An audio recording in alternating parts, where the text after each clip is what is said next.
बास्केटबलको दुनियाँमा स्टार्सहरूमध्ये एक नाम हुन् कोबी ब्रायन्ट। कसरी उनी भने टप पेड एथलिट्स टिमको नरेन्द्र मोदी, विराट कोहली र क्रिस्टियानो रोनाल्डो जस्ता यी सबै आफ्नो फिल्डको सुर्माहरू हुन्। एक मात्र यस्तो कुरा जुन यी सबैलाई जोड्छ, के हो त यस्तो राज जुन दुनियाँबाट यी सक्सेसफुल व्यक्तिहरूलाई सेपरेट गर्छ?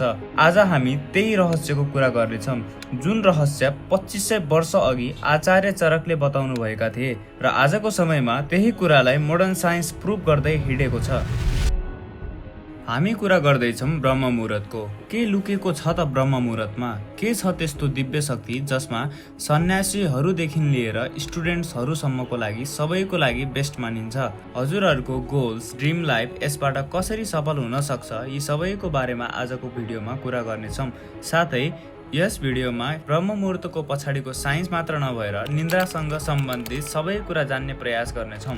If you become in rhythm with life, you will also wake up somewhere after 3 AM. ये तो सुबह जल्दी उठना उसका एक कारण है, आपका हेल्थ के लिए। इसलिए हमारे ब्रह्म ऋषियों ने आज्ञा की है कि 4 बजे से तो उठ ही जाना चाहिए। ब्रह्म भनेको ब्रह्माण्ड हो र मुहुर्त भनेको समय हो। मतलब ब्रह्माण्डको समय यानि युनिभर्सको समय, परमात्माको समय एक दिन हुन्छ 24 घण्टाको, 1440 मिनटको र एक दिनमा हुन्छन् 30 वटा मुहुर्त। त्यसैले एक मुहुर्त हुन्छ 48 मिनटको। सनराइज हुनुभन्दा 48 मिनट अगाडि हुन्छ समुद्र मुहुर्त र समुद्र मुहुर्त भन्दा ठिक्कै 48 मिनट हुन्छ ब्रह्म मुहुर्त। यानि सनराइज हुनुभन्दा 96 मिनट अगाडिको समयबाट 48 मिनटको लागि हुने समय नै ब्रह्म मुहुर्त हो। जस्तै इक्जाम्पल लाइक सनराइज 6 बजे हुन्छ भने ब्रह्म मुहुर्त 4 बजेर 24 मिनटबाट स्टार्ट भएर 48 मिनटको लागि हुन्छ।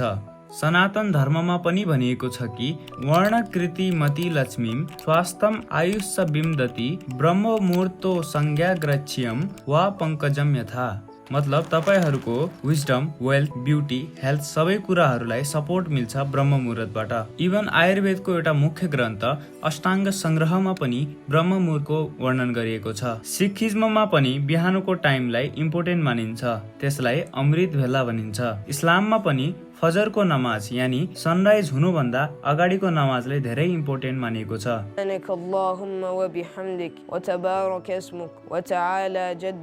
र अलमोस्ट सबै धर्ममा यस समयलाई इम्पोर्टेन्ट मानिन्छ। र अचम्म लाग्दो कुरा के छ भन्दा यो हो मेलाटोनिनको ग्राफ। यो त्यो हर्मोन हो जसको काम हामीलाई सुताउनु हो, हाम्रो शरीरमा कलर दिनु हो, र यो हाम्रो बडीमा रातिको समयमा हाई लेभलमा पुग्छ र दिनमा घट्छ। र यो कर्टिसोलको ग्राफ जसको काम हो हामीलाई अलर्ट गर्नु, जगाउनु, जुन दिनमा बढ्छ र राति घट्छ। र ब्रह्म मुहुर्त यस्तो टाइम हो जसमा हाम्रो मेलाटोनिन घटिरहेको हुन्छ र कर्टिसोल बढिरहेको हुन्छ, यानि अलर्ट गर्ने, जगाउने हर्मोन बढिरहेको हुन्छन्। International journal of yoga and allied साइन्सको अनुसार एटमोस्फियरमा भएको अक्सिजन बिहानको टाइममा हाम्रो ब्लड भित्र भएको हेमोग्लोबिनसँग इजिली मिक्स भइहाल्छ, जसबाट अक्सी हेमोग्लोबिन बन्छ, जसबाट हाम्रो इम्युन सिस्टम बुस्ट हुन्छ, एनर्जी लेभल बढ्छ, पीएच ब्यालेन्स हुन्छ र सबै थकानहरू मेटिन्छ। रेस्पिरेटरी सिस्टमको कुरा गर्दा बिहानको टाइममा इन्भाइरोमेन्टमा 41% अक्सिजन हुन्छ र 4% कार्बन डाइअक्साइड हुन्छ, जसबाट हाम्रो लङ्सको क्यापासिटी र एफिसियन्सी बढ्छ। एक स्टडीको दायरामा 600 व्यक्तिलाई 2 ग्रुपमा बाँडियो, जसबाट 300 व्यक्तिहरूलाई ब्रह्म मुहुर्तमा उठ्न लगाइयो र बाँकी ब्रह्म मुहुर्त पछि उठ्न लगाइयो। र इन्ट्रेस्टिङली कम्पेयर गर्दा ब्रह्म मुहुर्तमा उठ्नेवालाहरूको क्वालिटी अफ लाइफ, हेल्थमा सेटिस्फ्याक्सन, कन्सन्ट्रेसन, एनर्जी धेरै भेटिएको पाइयो र ओभर थिङ्किङ, एन्जाइटी जस्ता नेगेटिभ थिङ्किङ पनि कम भएको भेटियो।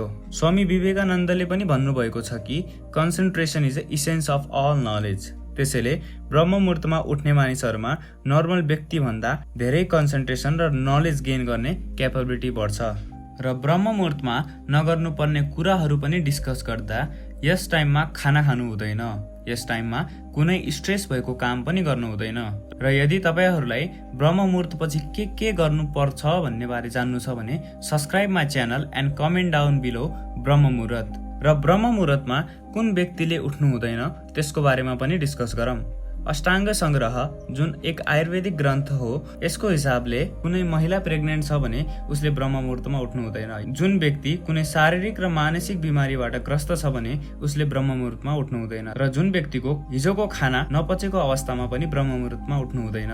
हेर्नुहोस्, यस भिडियोको यो मतलब होइन कि जुन व्यक्ति ब्रह्म मुहुर्तमा उठ्छ त्यो मात्र सफल हुन्छ र जुन उठ्दैन त्यो असफल हुने भनेर। यदि तपाईहरू निन्द्रा नपुर्याएर ब्रह्म मुहुर्तमा उठ्नुहुन्छ भने त्यसले पनि तपाईको बडीलाई हार्म गर्छ। आयुर्वेदले त खाना नपचेको अवस्थामा पनि ब्रह्म मुहुर्तमा नउठ्नुस् भनेको छ। जति बेला तपाईहरूलाई खाना पचेको जस्तो महसुस हुन्छ तब उठ्नु भनेको छ। इभन मान्छेको नेचर प्रकृति अनुसार निन्द्रा कति लाग्ने र कति गर्नु आवश्यक हुन्छ भन्ने कुरा अलग अलग नै हुन्छ। कुनै दुब्लो पातलो मान्छेलाई 6 घण्टाको स्लिप पनि इनफ हुन्छ भने कुनै मोटो मान्छेलाई त 8 घण्टा सुते पनि पुग्दैन। सो अन्तिममा म के भन्न चाहन्छु भने ब्रह्म मुहुर्तले मात्र हजुरहरूको सक्सेसलाई डिटरमाइन गर्दैन, बट ब्रह्म मुहुर्तमा उठ्दा तपाईहरूको लाइफमा डिसिप्लिन हुने, सक्सेसतिर छिटो पुग्न सकिन्छ। र कमेन्ट डाउन बिलो तपाईहरू कति बजे उठ्नुहुन्छ। See you in next video.